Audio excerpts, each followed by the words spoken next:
like what your prospects really want. Okay. So even as I was just contemplating my notes for this episode, I'm realizing that your prospects want something that you can't necessarily fulfill as a marketer or as a salesperson. You can help them. You can point them in the right direction. You can, you can't take total responsibility for this because this is something that they have to, in some degree, achieve on their own. But as a marketer, if you understand what this is that they want, number one, you can, work with products, with services, with offers that help them have this a little bit more in their life. But also you can speak to this and you can help guide them in the right direction, including through purchasing your offers. So what do your prospects really want?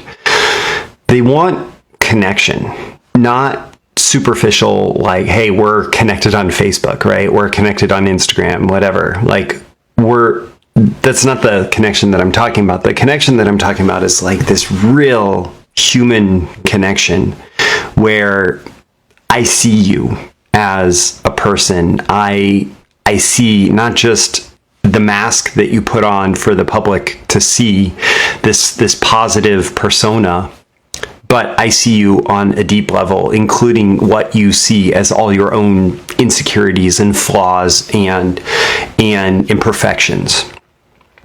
And not only do I see you, but I accept you.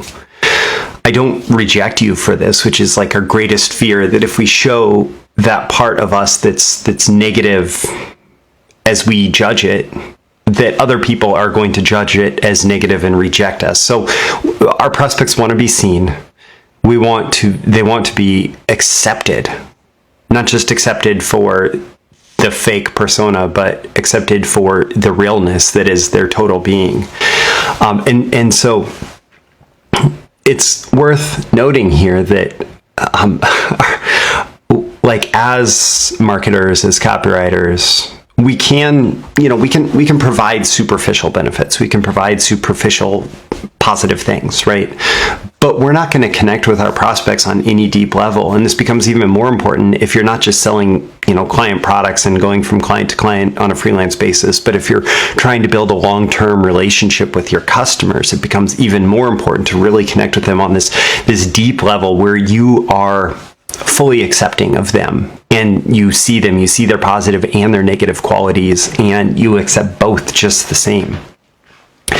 And I was inspired. I came across an article that I wrote a while back called "Your Deepest, Darkest Desires," and I think that it's a good reminder. Like it largely spoke the same message even before the pandemic, but all of our negative ruminations, all of our negative thoughts seem to be amplified when we are missing elements of connection. And when we have strong social connections, it's easy for us to set aside the negative thoughts. But the more that those are frayed or interrupted or blocked by anything, including feeling like we can't go connect with strangers out in the world and like go have networking events and whatever. Whenever those are disconnected, it's easy for us to get lost in these. And so these deepest, darkest desires, one filter that you can look at this, or one model for looking at this, is actually something that goes back generations, centuries, millennia, I suppose. And that is the 7 deadly sins. And the reality is that these have been such a fascination of humanity for hundreds of years, thousands of years, because of because they are so ever present, because they're such a core part of the human experience. And the whole aspect of religion that comes out as like an attempt, like a recognition that unchecked, some of these darker desires can be pretty toxic, pretty damaging to society, to us as human beings. And yet still, it's also recognizing that Like these are our inner demons, like if we want to classify them that way, if that's the story we want to tell ourselves. And so the 7 deadly sins, like these are things that are going on in your prospect's mind. Your prospect wants to be accepted, even though they have things like lust. And here we're not just talking about sex. It's money, power, other objects of desire. This like lust to have, this lust to like to take and to experience in like the full sensual experience. Gluttony, overindulgence. Overconsumption to the point of waste, like being a glutton for anything. We all have these feelings at different times. These feelings come up, and oftentimes we want to suppress them, but we feel most connected when somebody is able to recognize and accept us for them. And I don't know how this applies to your market, your marketing, etc. But if there is a relevant moment in your copywriting, in your marketing messaging, where you can accept people for, the challenge of dealing with unrequited lust, or it challenges with gluttony and a desire for overindulgence, or greed, desire, and I have definitions written down here: desire and wanton pursuit of material possessions. This greed. Some people have challenges with marketing, business, investing, whatever, because they are both greedy and don't want to be greedy. And that's a big thing here, is your prospects want, like they have their own inner judgments of all of these things. And so how can you honor them and not just say like, greed is great or greed is terrible, but like recognize that the human experience is one part of me is completely greedy and one part of me is worried about greed's toxic effect on my moral character or whatever, right? Like, how can we contain all these things, and how can we accept our prospects who contain all these things? Sloth, the desire to have without earning, to fail to do what should be done in life. So this desire to like, this is the magic button thing, right? Like that, I just want the results without any of the work or responsibility or obligation. Wrath, anger, rage, and hatred towards others, seeking vengeance and being violent. Like, when is your prospect wrathful? Who are they angry at? And, how can you accept that without maybe stoking the flames in a way that's dangerous? Envy, to covet what others have. And pride, corrupt selfishness, believing we're more important or better than we are, putting ourselves before the welfare of others. Again, that's the 7 deadly sins. And like, I don't say this because you necessarily have to go through the 7 deadly sins in your marketing and make sure that, I've covered all of these, and I'm telling my prospects in some gimmicky way that I accept them for being sinful people, right? That's not what this is about. This is about recognizing that your prospects want to be accepted regardless of all of these feelings that come up that are very regular parts of the human experience, but that are also often morally condemned. And so how can you connect with your prospect in this way that recognizes them as this like complicated being that has these like parts of them that are negative and positive, and they're trying to reconcile all of that, and they are terrified of people rejecting them for that.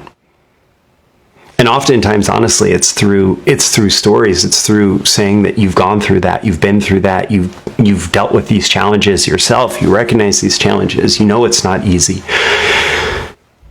It's being willing to accept and express that you yourself have these negative and positive parts inside of you.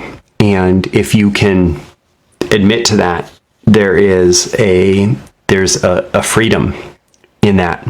And by modeling that freedom for your prospects, for your customers, in your communications, admitting, man, it's a terrible day because I just feel, something happened to me and I just feel angry and I can't get over it today. And, It's so frustrating, and et cetera, et cetera.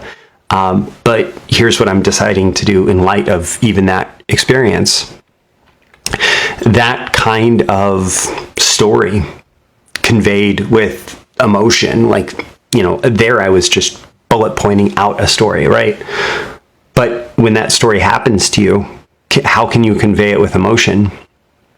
And by accepting yourself, give your prospect an understanding that you accept those parts of them as well. And then ultimately, the goal here is to move your prospect from this place of hell, of being unseen, unaccepted, feeling alone, lonely, having an unsolvable problem, which so many great offers are based around how do we solve this problem, of feeling like they have no help, like move them from this place of hell, of all these negatives that are kind of overwhelming, that they're ruminating on, to a place of heaven, which is where they feel seen, where they feel accepted, where they feel connected, where the problems are being solved, where they have help and they have an advocate in you for the whatever the superficial issue is that your product solves.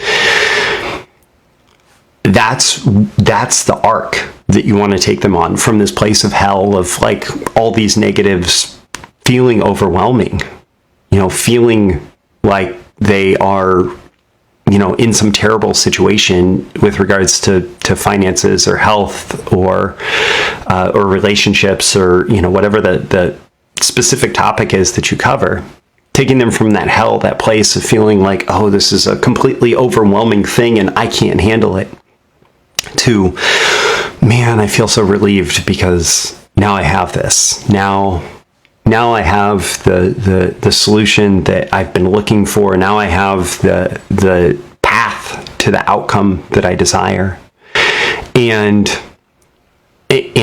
like, so much of that comes from not just, like, if you imagine this as this journey, the destination is the specific benefits that your product, that your prospect wants. But if you're going on a journey, if you're going on a hike with somebody, it's all the little conversations that take place throughout that journey that make that hike such a enriching experience. And it's about the human connection that takes place on the path to the destination that you're aiming for.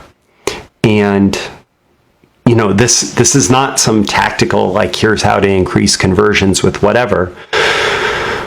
But whenever you find a piece of marketing that really resonates, you can look, and on some level, this psychology is taking place. There's this recognition that your prospect is maybe worried about the negatives overwhelming them, but they know that they want the positives, and the marketer, the copywriter, shows them the path and acknowledges, oh man, it can be hell to be stuck in these negatives, but the heaven is possible.